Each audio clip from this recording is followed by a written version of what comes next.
Hello friends, welcome back to my channel grow with Sadhana. और अभी हमने पीछे बात की कि क्या एआई लाइब्रेरियन को रिप्लेस कर सकता है। बट आज की टेक्नोलॉजी के तौर पे हम देख सकते हैं कि कुछ सॉफ्टवेयर्स जो होते हैं, जिन्हें हम आईएलएमएस सॉफ्टवेयर कहते हैं, लाइब्रेरी साइंस स्टूडेंट्स के लिए बहुत ज़रूरी है।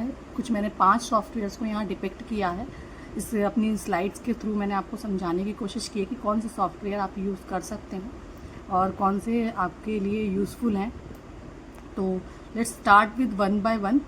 मेरा जो पहला स्लाइड है कि आईएलएमएस है क्या। What is ILMS? यानी इंटीग्रेटेड लाइब्रेरी मैनेजमेंट सिस्टम, जिसके थ्रू हम अपने लाइब्रेरी मैनेजमेंट सिस्टम को और स्मूथ और एफिशिएंटली मैनेजेबल बना सकते हैं। चाहे वो कलेक्शन के लिए हो, चाहे यूज़र्स के लिए हो, चाहे सर्कुलेशन में हो, चाहे ओपेक के लिए हो, चाहे रिपोर्ट्स यूज़ करनी। यानी लाइब्रेरी जो ऑटोमेशन है वो स्मार्टर मैनेजमेंट कर सकता है, हमारे लाइब्रेरी मैनेजमेंट को स्मार्टर बना सकता है।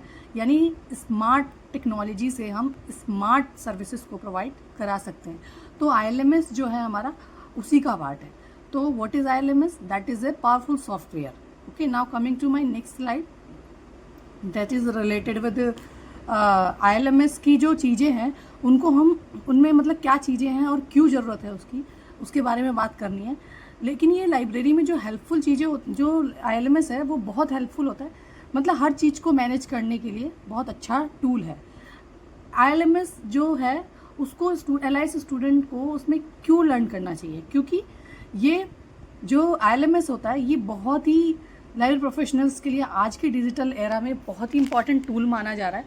क्योंकि डिजिटल टेक्नोलॉजी जो है पेनिट्रेट कर रही है हर सेक्टर में, वो लाइब्रेरी साइंस में भी कर रही हैं। तो ये लाइब्रेरी साइंस स्टूडेंट्स के लिए प्रैक्टिकली नहीं, एप्लीकेशन जो है प्रैक्टिकली नहीं, थियोरेटिकली भी बहुत नॉलेजेबल होगी। और दूसरा, हमारी जो जॉब्स है लाइब्रेरियंस की आज के टाइम में वो चेंज हो गई। We are not only a information मतलब प्रोवाइडर सर्चर। ठीक है, तो एक एक करके मैंने इसमें डिपिक्ट किया। पहला ई ग्रंथालय के बारे में बताने जा रही हूँ मैं, जिसे एनआईसी ने डेवलप किया है और ये इंडियन सॉफ्टवेयर है। इसका यूज जो है पब्लिक गवर्नमेंट लाइब्रेरीज किसी मतलब किया जा, उनको मॉडर्नाइज करने के लिए किया जा सकता है। सब में जो मॉड्यूल्स हैं सारे सॉफ्टवेयर्स में ऑलमोस्ट वो सेम होते हैं, बस फ़र्क इतना है कुछ ओपन सोर्स पे अवेलेबल हैं सॉफ्टवेयर्स, कुछ पेड हैं, कुछ गवर्नमेंट इनिशिएटेड हैं। तो जो ई ग्रंथालय है इसमें जो ये जो है ये essential for Indian library automation and digital initiatives के लिए जो एनआईसी ने डेवलप किया था। तो ई ग्रंथालय is a powerful software which is in which we can see different modules in it। अब हम बात करते हैं कोहा सॉफ्टवेयर की। जो कोहा सॉफ्टवेयर है ये फ्री है, ओपन सोर्स सॉफ्टवेयर है और ये बहुत ही ज़्यादा यूज़फुल यूज़ होने वाला सॉफ्टवेयर है वर्ल्ड वाइड। ये कम्युनिटी को सपोर्ट करता है, कंटिन्यूस डेवलपमेंट है, इसमें ईजी कस्टमाइजेशंस भी अवेलेबल है। आप लार्ज एकेडमिक लाइब्रेरीज़ हों, पब्लिक लाइब्रेरीज़ हों, हर लाइब्रेरीज़ में आजकल बहुत यूज़फुल है और यूज़ भी हो रहा है, हमने देखा है। मैंने एक लाइन डिपिक्ट की है कि must learn software for LIS student due to the open source nature and global prevalence. ये ग्लोबली यूज़ हो रहा है। दूसरा, ये ओपन सोर्स है। इसके लिए वहाँ पर अगर आप जाएंगे बाय वाटर सॉल्यूशन करके एक कंपनी ने इसका डेमो वर्जन भी दिया हुआ है, जिस पे आप इसकी फंक्शंस को समझ सकते हैं, देख सकते हैं। और ये बहुत ही यूज़फुल सॉफ्टवेयर है और सबसे बड़ी चीज़ है ओपन सोर्स है, फ्रीली अवेलेबल है, तो वर्ल्ड वाइड इसको बहुत यूज़ किया जा रहा है। अगर हम बात करें अगला सॉफ्टवेयर जो है स्लिम्स, यानी ये जो सॉफ्टवेयर है स्लिम जो आईएलएमएस सॉफ्टवेयर है, इसका जो ओरिजिनेशन है वो इंडोनेशिया से है। और इंडोनेशिया की चाहे वो पब्लिक लाइब्रेरी हो, चाहे एकेडमिक लाइब्रेरी, स्कूल लाइब्रेरीज हो, every libraries are using this software. यानी हम कह सकते हैं कि ये जो सॉफ्टवेयर है साउथ ईस्ट एशिया में बहुत पॉपुलर है। Modules are again same, acquisition, cataloguing, circulation. यानी ये हमारे ये जो डेली जो टास्क हैं हमारे जो लाइब्रेरी के, उनको ऑटोमेट करने के लिए यूज़ होते हैं। Next is evergreen.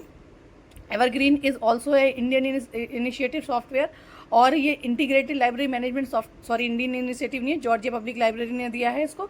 और इसका यूज़ भी वहाँ पर बहुत मल्टीपल ब्रांचेस में किया जाता है इसका इस्तेमाल, और इसके मॉड्यूल्स भी बिल्कुल सेम है। हम ये कह सकते हैं कि लार्ज स्केल को इम्प्लीमेंटेशन करने के लिए और कोलैबोरेटिव लाइब्रेरी नेटवर्क को मैनेज करने के लिए एवरग्रीन एक बेस्ट सॉफ्टवेयर माना जाता है, वो बेस्ट आईएलएमएस सॉफ्टवेयर माना जाता है, जो कि कंसोर्सिया या फिर हम ये कह सकते हैं पब्लिक लाइब्रेरीज में बहुत अधिक यूज़ होता है। तो ये हमारा 4 सॉफ्टवेयर है, that is evergreen. Now coming to my next slide, that is NewGenLib. NewGenLib जो है ये इंडियन सॉफ्टवेयर है, इसे इंडिया में डेवलप किया गया था। और ये जो सॉफ्टवेयर है इसका ये रोबस्ट फीचर देता है, यूज़र फ्रेंडली इंटरफेस है इसमें, और ये बेसिकली एकेडमिक लाइब्रेरीज यूज़ कर रही हैं, इसे पब्लिक लाइब्रेरीज यूज़ कर रही हैं, स्पेशल कलेक्शंस में यूज़ किया है, यानी डिफरेंट डिफरेंट लाइब्रेरीज जो हैं इसको यूज़ कर सकती हैं। A comprehensive open source solution from India with a focus on ease of use, यानी ईजिली यूजेबल। अगर हम कंपैरिजन की बात करें तो फर्स्ट नंबर पे कोहा software, that is open source complete ILMS है। ई ग्रंथालय इंडियन गवर्नमेंट लाइब्रेरीज में यूज़ होता है ज़्यादातर आजकल। स्लिम जो है ओपन सोर्स है, जो कि आपको पता है कि इंडोनेशिया का ओरिजिनेटेड है और साउथ ईस्ट एशिया में बहुत यूज़। एवरग्रीन जो है लार्ज नेटवर्क्स के लिए बेसिकली हम बात करें तो यूज़ कर सकते हैं। न्यू जन लिव जो है इंडियन ILMS सॉफ्टवेयर है और ईजी टू यूज़ सॉफ्टवेयर माना जा रहा है। तो ये एक छोटा सा कंपैरिजन है इन पांचों सॉफ्टवेयर्स के बीच में जो आप देख सकते हैं, और आप इससे अंदाज़ा लगा सकते हैं कि किसकी कौन सी स्ट्रेंथ जो है ज़्यादा मतलब यूज़फुल है। जैसे कि कोहा ओपन सोर्स है और आपका ई ग्रंथालय जो है ज़्यादातर गवर्नमेंट लाइब्रेरीज अप्रोच करती हैं।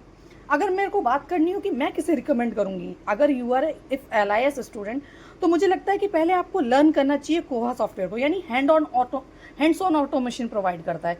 ई ग्रंथालय इंडियन गवर्नमेंट लाइब्रेरीज में यूज़ होता है, पब्लिक लाइब्रेरीज में यूज़ हो रहा है, तो गवर्नमेंट ऑर्गेनाइजेशंस में इसका आपको अच्छा एक्सपोजर मिल सकता है।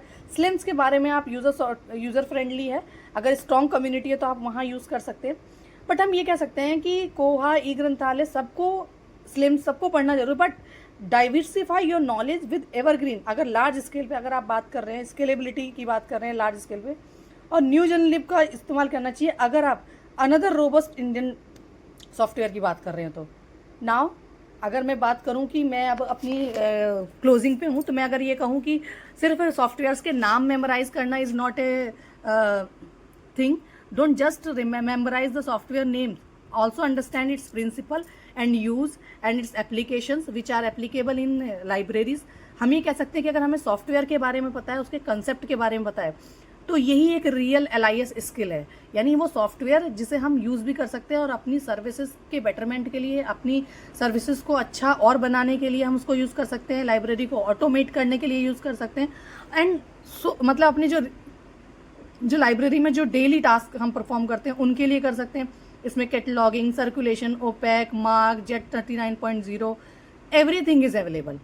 So it's about my today's PPT and I want to ask one question from all of you and comment करके आप लोग बताइए कि नेक्स्ट आप क्या चाहते हैं कि मैं कौन से ILMS सॉफ्टवेयर को प्रॉपरली और एक्सप्लेन करूं, जिसकी वर्ल्ड वाइड ज़्यादा रिक्वायरमेंट है और जिसे आपको लगता है कि इसको हमें मतलब इसके बारे में नॉलेज लेना और जानकारी लेना बहुत ज़रूरी है। वैसे तो कोहा और ई ग्रंथालय दोनों ही हैं बहुत इंपॉर्टेंट।